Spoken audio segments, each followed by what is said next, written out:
throughout your career, you interviewed a lot of celebrities, but who was your most memorable, like, for interview? Like, what was your most memorable interview?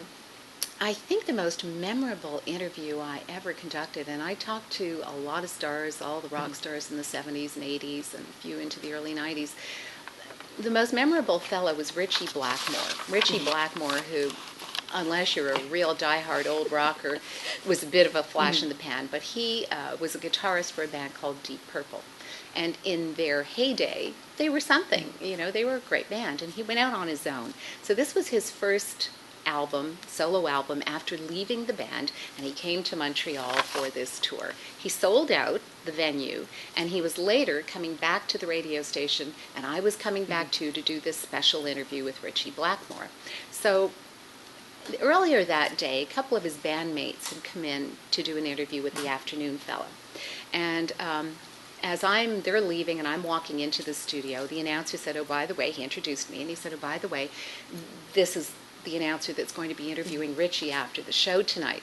And the two guys looked at me, and their eyes got really big, and they thought, oh boy. And they said, okay, we're just going to give you a little warning. You are so going to have your hands full.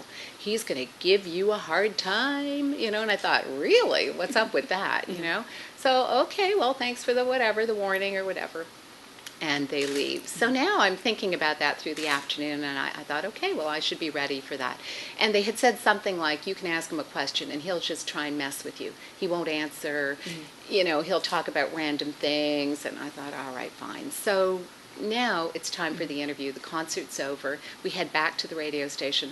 The record company is so nervous about this interview. They've come too for the interview. So we have reps from the label there, and our people from the station, and everybody's a mess. Uh-oh, here comes Ritchie.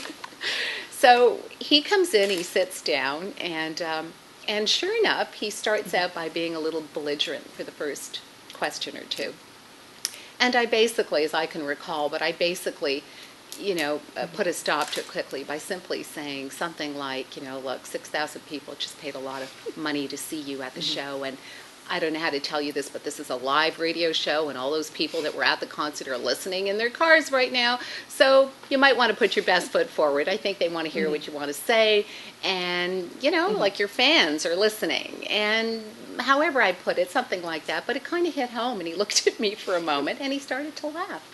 And from that moment forward, he proceeded to answer the questions and deal with this as a proper interview. But for the first 5-8 minutes or so, he was being very difficult and obstinate. And so the warning helped that I knew that he'd go that way, because I'm sure I'd be sitting there thinking, what's he doing? This is an interview. Why is he acting like this? And quite frankly, when they saw that it was a woman, too, who was going to do the interview, I think they assumed, oh, my God, he's just going to wipe the floor with you. You were in so much trouble. So I had a headache by the time the interview came, just in anticipation of what was going to happen. But he was actually quite delightful after that. It was the whole build-up and the whole, oh, my gosh, how difficult is he going to be? But I turned him around, and he was terrific after that. So he's memorable only because he's one of the few that was very obstinate to start with.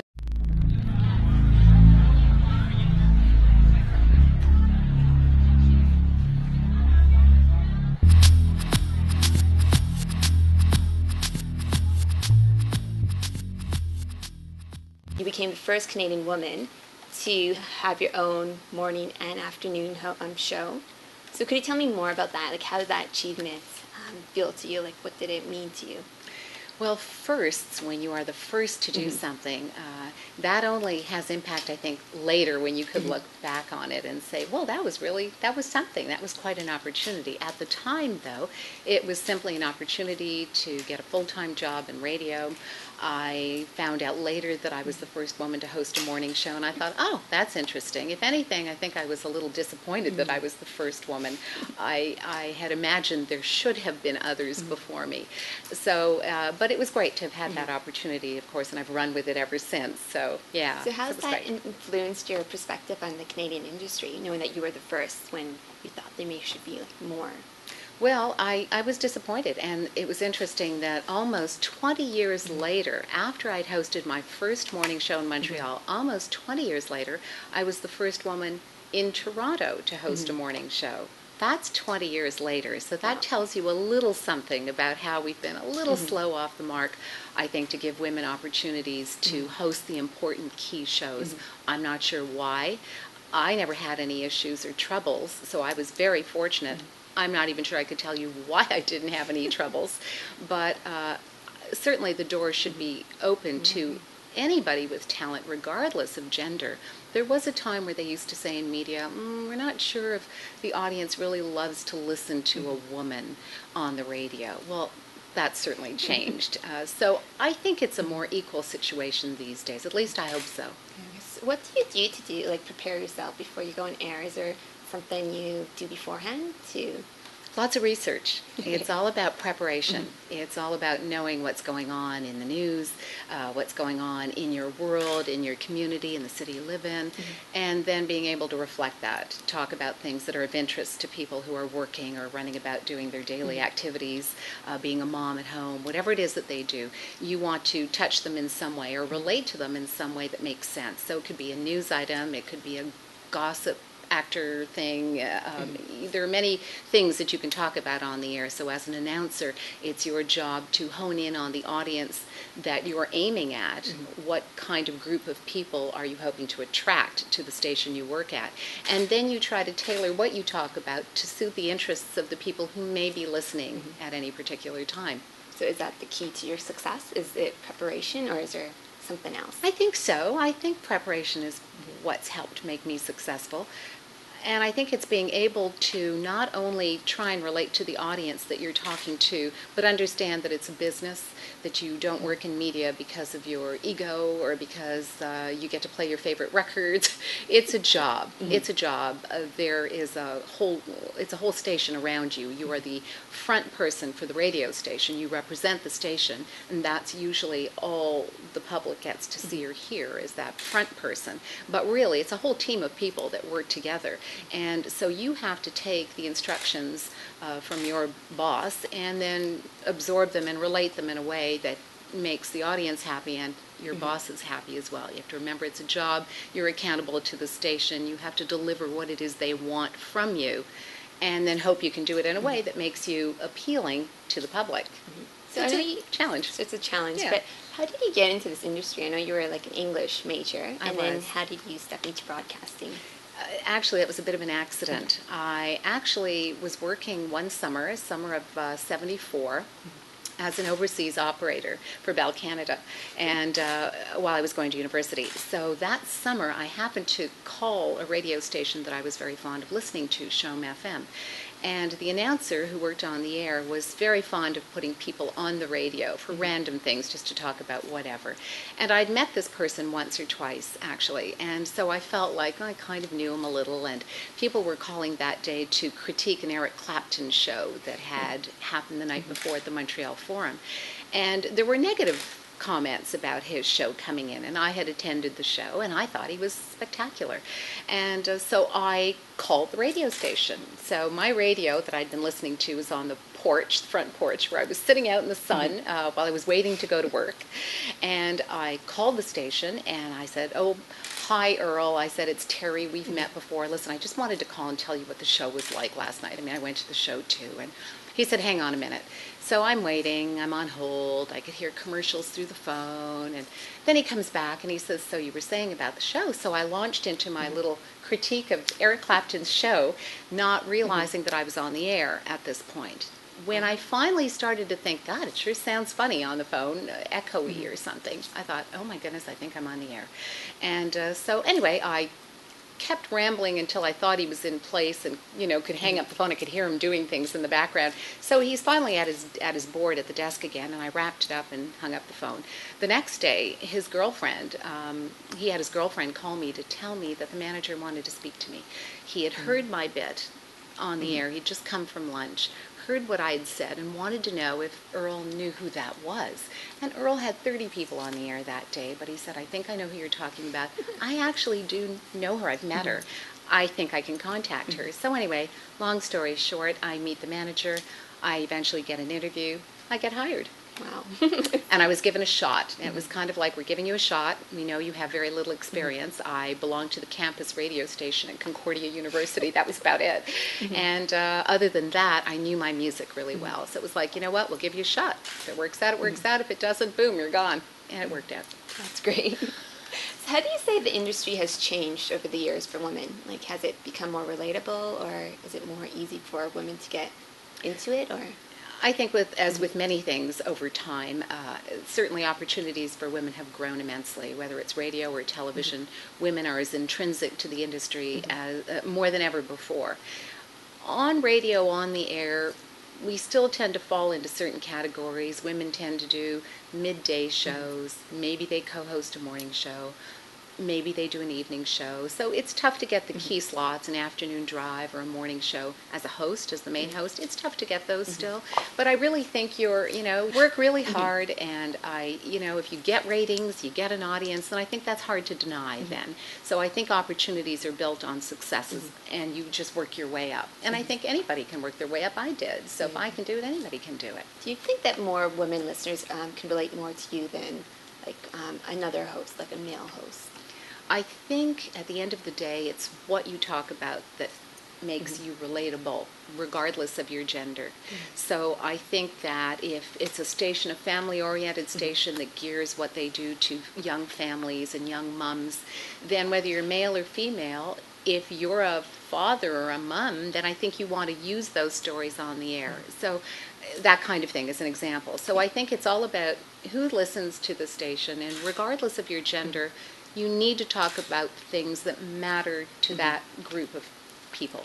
And so I don't think it matters whether you're a male or female, as long as what you're talking about is interesting. So after establishing yourself in the radio, you moved on to launching your TV career. You worked for Biography Channel and also MSNBC. So what made you switch from radio to TV? I think I felt like it was a natural extension. That was the first thing. It was also something I hadn't really spent a lot of time doing, and I'm really up for challenges all the time. So take me out of my comfort zone a little, and I'm in. And that was an opportunity for me to come out of my comfort zone, although I did joke that it would have been better if it were 20 years earlier when the bags under my eyes weren't as big as they are now.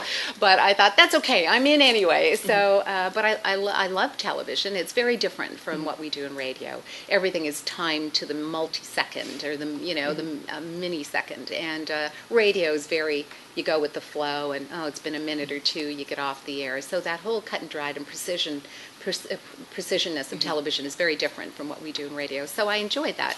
It's different. It's a challenge. Is there something you do extra to prepare yourself for TV versus radio?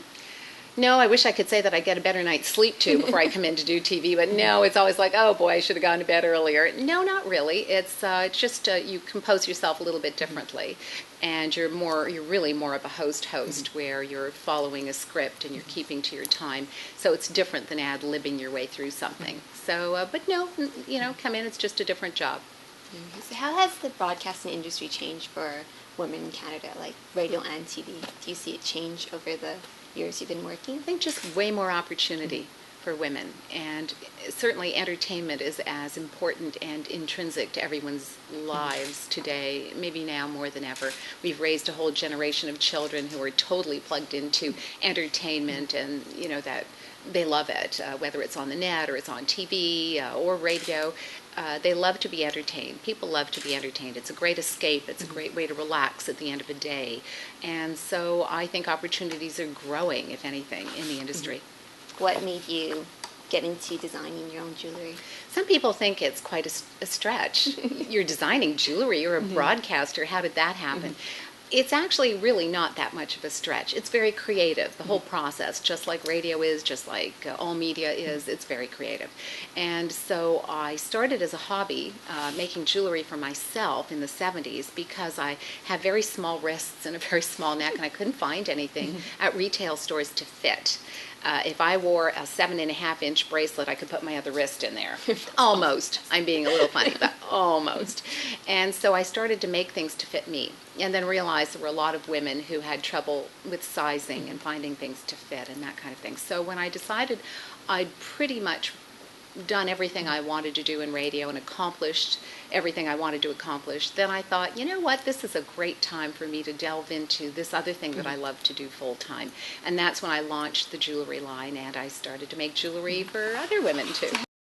One of the most important parts of starting this jewelry company for me was to also be able to give back to the community. Community work is something that's very important to people in media. We're always making appearances and doing fundraising and being involved with various charities. It's just part of what we do as personalities.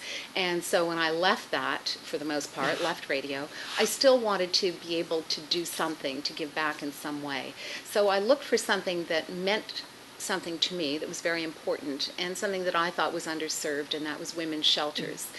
They are vastly underfunded, and there is more of a need today than ever for a safe haven for women and children to go to so that they can escape an abusive situation. Something that I just, as a concept, I have a hard time living with.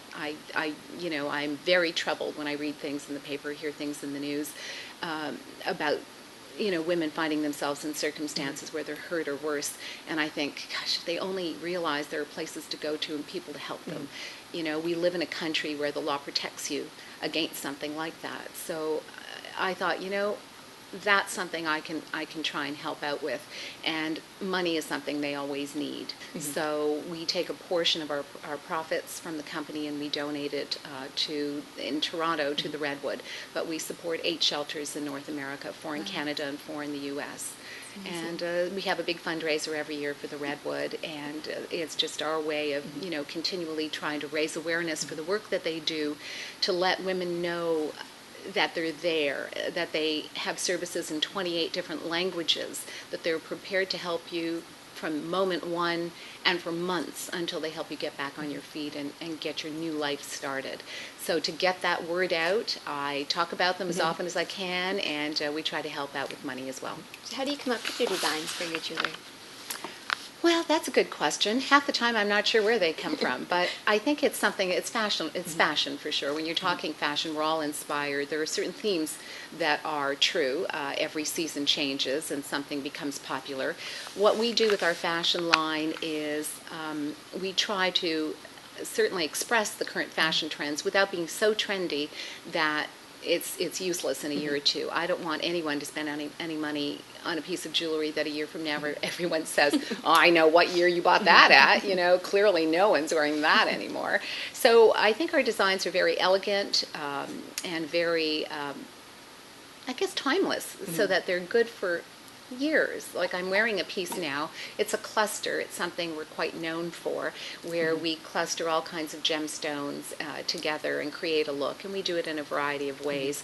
It's what makes us stand out, I think, from some of the other lines that are out there, the fashion lines. And we work with sterling silver or 22 karat gold vermeil over sterling. So our price point, is certainly a little more than a $22 piece of jewelry. But nothing that isn't accessible.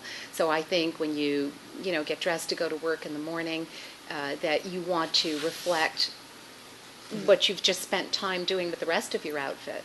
And certainly I noticed as I started to get a little bit older, I thought, what, I paid whatever I paid for this jacket, and it's, maybe I paid $200 or $250 or maybe more these days for a jacket that's classic, and now I'm going to put on my chain's turning black. Okay, it just doesn't work together. I thought there's got to be balance in fashion.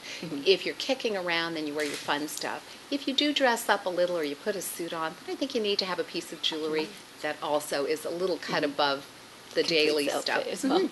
But we do things, as I say, our price point is very varied, from very inexpensive to more expensive pieces when we get into lots of gemstones and that kind of thing. So there's something for everyone in terms of price, something for everyone in terms of style. We do simple, we do big ornate pieces, and so we have a lot of variety in the line, and I think that's why we do so well.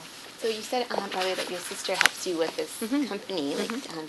Do you want to talk more about what she does? How does she? Sure. My sister, Lori Grant, she's my partner in this business. Certainly to start with, I thought, we'll see how this goes. So I started the business, and it started to take off at a time where she had left what she was doing. And the timing just worked out perfectly, where I said, well, why don't you come along and help me for a bit? And while you think about what you want to do with your future and what job you want to go to.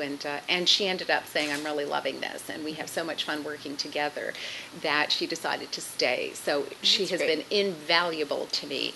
And certainly for any small business that's starting, you might be able to do it alone the first little while, but you clearly will need help at some point if your business is growing. And I certainly got there pretty quickly, and it was like, oh boy, do I need you. So it's been terrific. And she's great with the business end of it, the details from the website maintenance to anything to do with the computer. If you say Excel sheet to me, my eyes roll into the back of my head, and she's great with that kind of thing. And I'm the creative side. I like to do the designing. I buy everything we need. I do all the PR and the marketing and the interviews, and she prefers to stay in the background when it comes to that kind of thing.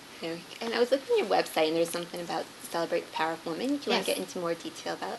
Well, that's the fundraiser we do every year for the Redwood. This year, the event is on October 6th.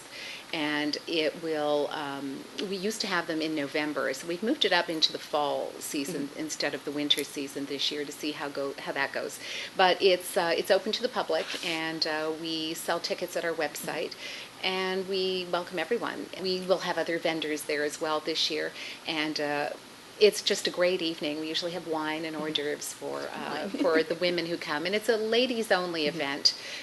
We like to natter and talk and try things on, and our poor male partners usually get bored to pieces hanging out. So it's kind of like, probably better to make it a ladies-only night, and then we don't bore the guys to death.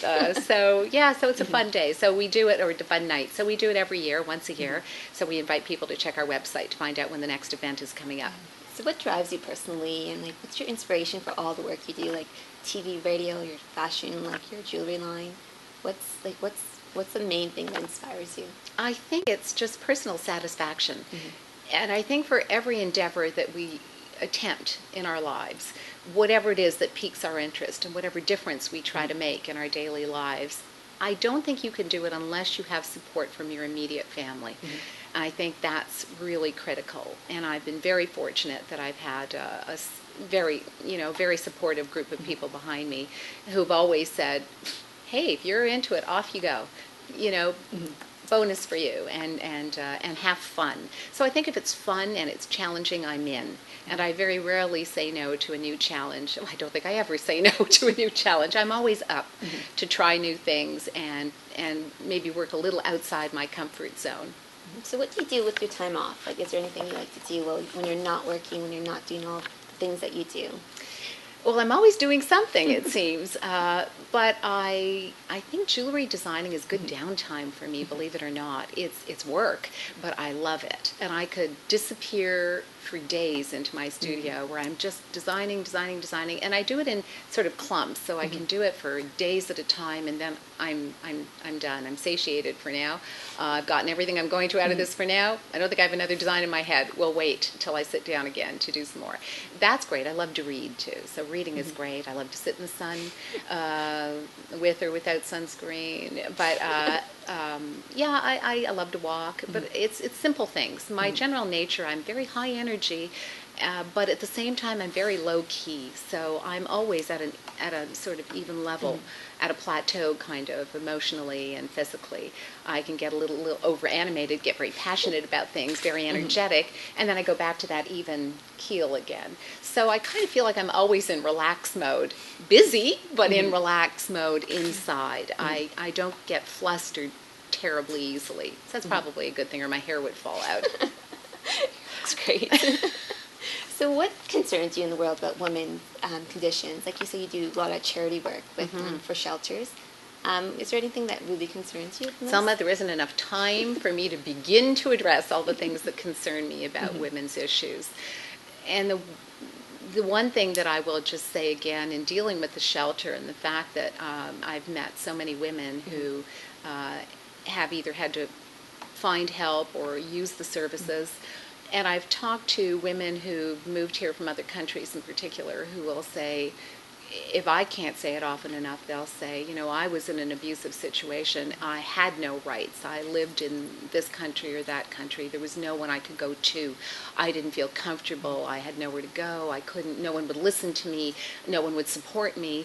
I come to Canada, and here you do have laws. You do have help. You do have the opportunity to leave that kind of situation. That's been very interesting for me. And so I can't begin to get into all the things that trouble me elsewhere.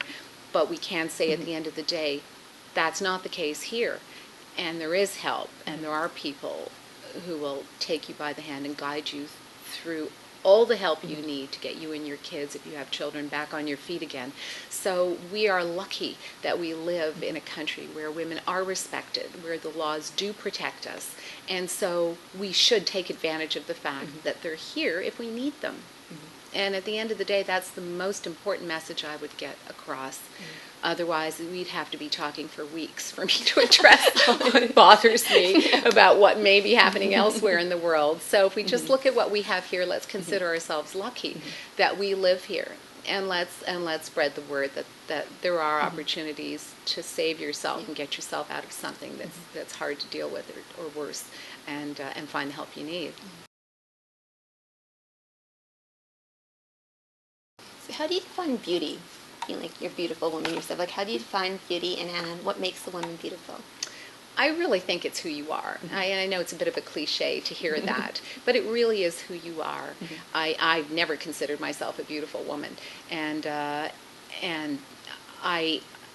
I ever hear anybody say anything like that at all, then I still believe it's who you are inside. I think if you're a good person and you try to spread a little positivity in the world and some positive energy, I really think that's what makes you a beautiful person. And we hear people say that all the time, but it really is true. I think everyone's got troubles, everyone's got baggage, and we all have things that happen that are beyond our control. But who are you when you get out of bed in the morning and when you go out to face the world and the rest of the planet? Do you take that with you? Is it a load that everyone sees? Does everyone really need to see that too? Or can you say, you know what, I'll deal with my own issues. I don't need to put these on anyone else. So instead, I'll leave them here and let me go out. I need to break free from it too for a bit. So if I personally go out with some positive energy that I hope to touch other people around me with, then I think that's better. I think that's what makes you a beautiful person. I think it's what you have inside, and whether you can make someone else's day a little bit brighter. If you can make somebody laugh a little or smile and feel good, they're happy to see you the next time they see you. Just the look on their faces the next time they see you, it's like, oh, there's Terri or there's whomever. That's what makes you a beautiful person, I think. That's just what I think. I think it's spreading some positive vibes. There's a 70s word for you, vibes. But I think that's what makes you beautiful.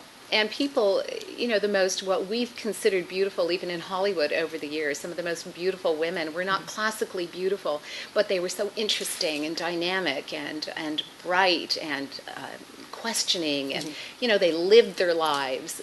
Those are beautiful people. Those are beautiful women.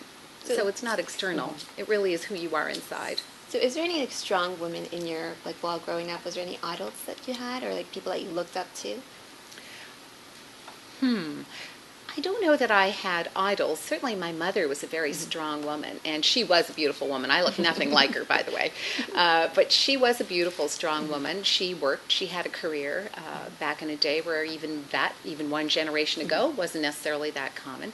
So she was a great role model for me, and she was strong, European lady, strong and passionate, and she liked to fix her hair and do her nails up, and I picked up a little of that from her too, good, bad, or otherwise. So I think she was my role model. I think sometimes our role models, you look to the people closest to you, and I probably got a lot from her. And she was very sort of gregarious at moments, not all the time, but it certainly had that in her. So I think I picked that up from her. Okay, so what's in the future for you?